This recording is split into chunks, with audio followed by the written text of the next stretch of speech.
প্রিয় বন্ধুগণ, সুপ্রভাত। এখন সকাল 7:30। আমি পৌঁছে গেছি বরাভূম স্টেশন। বরাভূম স্টেশনের দেওয়ালগুলিতেও রয়েছে সাঁওতালি চিত্র। আমি আমার বন্ধু মনোজকে খুঁজে নিই। আমার বন্ধু মনোজ কুমার হাসদা।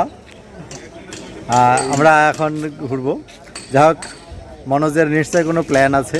সেই প্ল্যান অনুযায়ী আমরা একটু আজ সারাদিন ঘুরে বেড়াবো। সঙ্গে থাকুন সবাইকে। বর্তমানে আছি বরাভূম স্টেশন, পুরুলিয়ার বরাভূম স্টেশন। এর লেখাটা দেখি। এই যে বরাভূম স্টেশন। বরাভূম স্টেশন থেকে বেরিয়ে আমরা চললাম পাহাড়ের অভিমুখে। এখানে সিধু এবং কানুর ভাস্কর্যও দেখতে পাচ্ছি। শাল বনের নীল ছায়ায় ডুবে আমরা এগিয়ে চলেছি অযোধ্যা পাহাড়ের দিকে। সকালের শিশু সূর্যের রোদ শাল গাছের কচি পাতার উপরে পড়েছে, ফলে এক অপরূপ দৃশ্য রচনা করেছে। পথ বেশ নির্জন, বেশ সুন্দর লাগছে। ওই দূরে পাহাড়ের চূড়াগুলো মাঝে মাঝে উঁকি দিয়ে দেখা দিচ্ছে। অযোধ্যা পাহাড়ের পাদদেশের শালবনের নীল ছায়া, নির্জন পথ আর দূরে নাম না জানা পাহাড়ের উঁকিঝুঁকি এমন সুন্দর দৃশ্য রচনা করেছে, সব মিলিয়ে যে সহজেই মনকে কোথায় যেন হারিয়ে নিয়ে চলে যাচ্ছে। অপরূপ তার সৌন্দর্য, যেন পৃথিবীর সব রূপ এখানেই এসে ধরা দিয়েছে। অযোধ্যা পাহাড় বলা হয় পশ্চিমবঙ্গের ফুসফুস। এই পাহাড় থেকে বেশিরভাগ অক্সিজেন পশ্চিমবঙ্গের আকাশে বাতাসে মিশে যায়।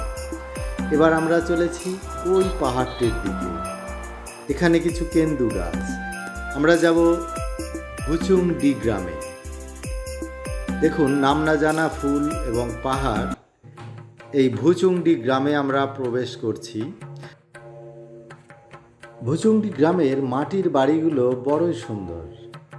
লাল মাটি দিয়ে নিকানো মাটির দেওয়াল। এখানে অধিবাসীরা তাদের সকালের কাজকর্ম করছে।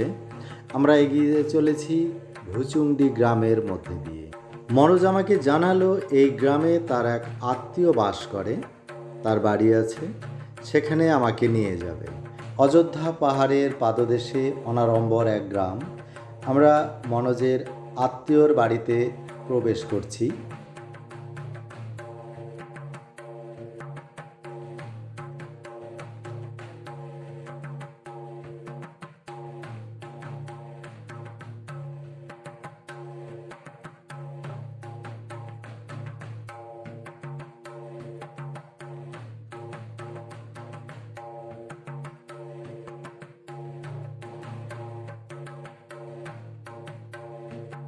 সৌজন্য সাক্ষাৎ এবং চা পান করে আমরা আবার পথে নামলাম। আমরা আবার চলেছি সুন্দর একটি গ্রামের মধ্যে দিয়ে।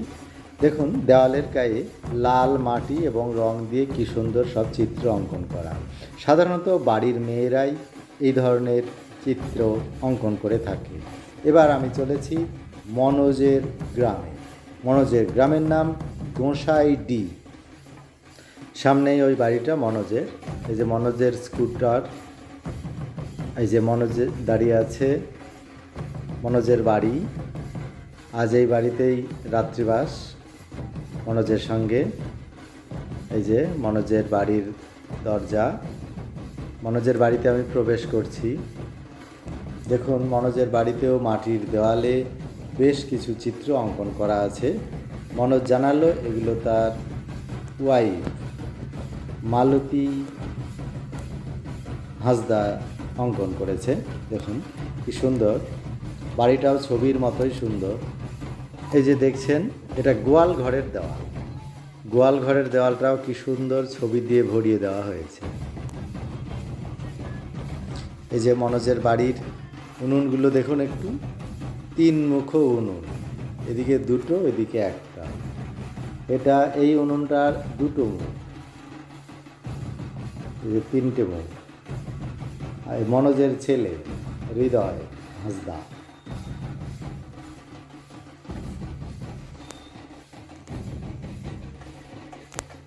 মনোজের মা গৃহকর্মে ব্যস্ত। এই যে মনোজের পরিবারের সব সদস্যদের সঙ্গে আমি, মনোজের স্ত্রী, তার ভাই বউ এবং তার মা। মনোজের বাড়িতে রাত কাটিয়ে আমরা পরের দিন অযোধ্যা পাহাড়ের ওপরে চলে গেলাম। অযোধ্যা পাহাড়ের ওপরে আমরা আজ সারাদিন সেখানকার গ্রামগুলিতে ঘুরব। অযোধ্যা পাহাড়ের ওপরে রয়েছে মোট 84টি গ্রাম।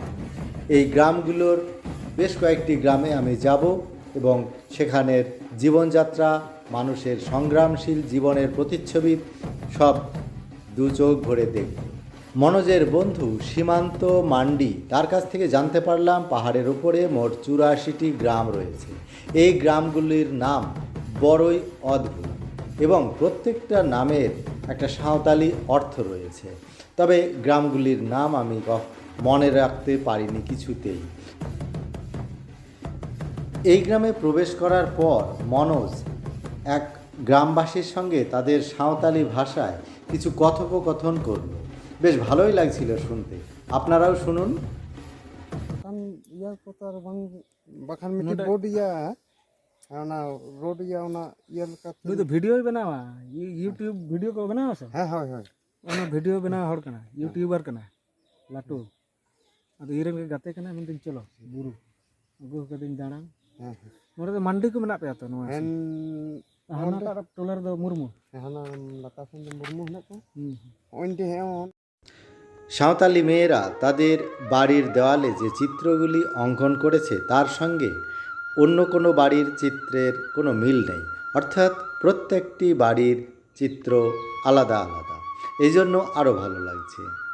বাড়িগুলো খুবই সুন্দর, ছবির মতো, এবং এইসব মানুষেরা তাদের কোনো রকম জীবনযাত্রায় প্রতিযোগিতা নেই। অর্থাৎ এরা খুব সাধারণভাবে জীবনযাত্রা নির্বাহ করতে অভ্যস্ত।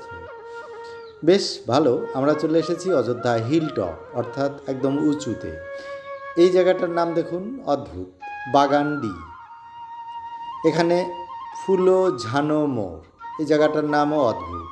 দুমদুমি এই গ্রামটার নাম। এইগুলো কিছুতেই মনে থাকে না। আমরা চলেছি এবার একটা সুন্দর রাস্তা দিয়ে, সবুজ চারিদিকে দু চোখ জুড়িয়ে যায়, কিন্তু 10 ফুট সামনে কি আছে দেখা যাবে না। এত আঁকা বাঁকা রাস্তা যে কিছুতেই নজরে আসছে না সামনে কি আছে, তাই সদা সতর্ক থাকতে হচ্ছে এবং খুবই নির্জন।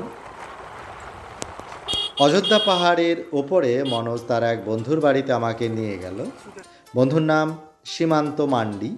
আমরা সীমান্ত মান্ডির সঙ্গে এক পাথুরে চাতালের ওপরে গিয়ে বসলাম এবং বেশ কিছুক্ষণ প্রাণ ভরে আড্ডা দিলাম। চারিদিকটা দেখুন কি সুন্দর। এটা পাহাড়ের একদম ওপরে, এখানে একটা পাথুরে চাতাল। এরপরে আমরা বেশ কিছু সময় বসে আড্ডা দিয়েছিলাম। তারপর তার বন্ধু সীমান্ত মান্ডির বাড়িতে দুপুরের খাবার খেয়ে আবার বেরিয়ে পড়েছিলাম। সঙ্গে থাকুন। সকলকে নমস্কার এবং ধন্যবাদ।